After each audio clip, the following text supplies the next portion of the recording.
पत्थर की चिनाई करते हैं तो दोस्तों हमें क्या गलती नहीं करनी चाहिए ताकि बाद में हमें दिक्कत हो जाए। तो उसके लिए हमें पत्थर की चिनाई करते समय बहुत ही सावधानी रखनी पड़ती है। और चिनाई कैसे करते हैं और पत्थर को किस तरह से लगाते हैं ताकि दीवार मजबूत बनी रहे। तो दीवार के जिस तरह हम पत्थर रखते हैं तो ये पत्थर रख रखे हैं, पेटापाट बोलते हैं इसको। और इस तरीके से इसको पत्थर को, और ये पत्थर लगा रखा है खड़ा पत्थर। तो ऐसे खड़ा पत्थर नहीं लगाना चाहिए दीवार में, क्योंकि ये खड़े पत्थर सिर्फ और सिर्फ जो बाउंड्री बनती है उसमें हम लगा सकते हैं, क्योंकि उसके ऊपर ज़्यादा लोड नहीं आता है। इस पर दोस्तों ये क्या मकान बन रहा है तो ये पीछे पड़ेगी और इसके ऊपर चिनाई चलेगी और डबल मंजिल बढ़ेगी इस पर। तो उसके लिए दोस्तों दीवार पे लोड रहता है, तो उस पर छत पड़ रही हो या दीवार अगर मान लो ऊपर से और चिनाई करनी हो तो इस तरह के पत्थर नहीं लगाए।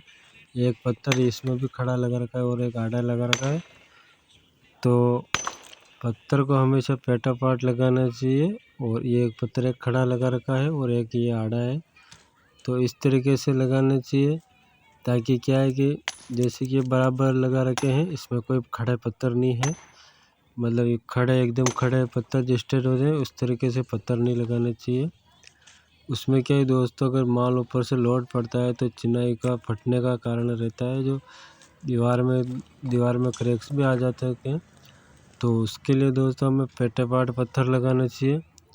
पेटापाट का मतलब होता है जैसे कैंची कट पत्थर लगाते हैं, एक दूसरे में फंसा देते हैं, एक बदर उधर एक इधर से जो पत्थर होते हैं इस तरीके से लगाने चाहिए। और इसमें पत्थर में दोस्तों ये जो दर्ज होती है वो भी दर्ज भी नहीं रखनी चाहिए।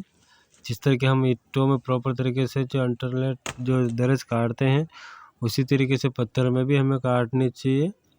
और एक या दो दर्ज मिलती है तो उसमें क्या है कि दो दर्ज या तीसरी दर्ज नहीं मिलनी चाहिए। कभी कभार एक मिल जाती है या दो तो उसमें दिक्कत नहीं रहती, लेकिन बहुत से 2-4 रद्दों में भी लेयर में भी पत्थर में जो ये इस तरीके से दोस्त ये कैंची कट लगाते हैं पत्थर को। ये उधर से और उधर से आड़े, यहाँ पे खड़े पत्थर नहीं है, ये इस तरह के पेटापाट प्लेन पत्थर है। इस तरीके से पत्थर लगाना चाहिए ताकि हमारी दीवार मजबूत रहे। ये पत्थर लगा रखे हैं। तो दोस्तों जो दर्ज होते हैं वो सही तरीके से काटें और उसको सही तरीके से चिनाई करें। जिस तरह इस ईंट में हम दर्ज काट के लगाते हैं, ऐसे पत्थर में भी ऐसे दर्जे काट के लगानी पड़ती है। दर्ज से दर्ज नहीं मिलनी चाहिए, तभी हमारी चिनाई मजबूत और टिकाऊ रहती है। और इसमें भी दोस्तों कहीं कहीं खड़े पत्थर लगा रखे हैं। तो दोस्तों उम्मीद है ये वीडियो अच्छा लगा हो तो लाइक करें, चैनल पर नए हो तो चैनल को सब्सक्राइब जरूर करें। और भी हम मकान से रिलेटेड सभी वीडियो बनाएंगे, तो उसको देखने के लिए चैनल को सब्सक्राइब करें। धन्यवाद।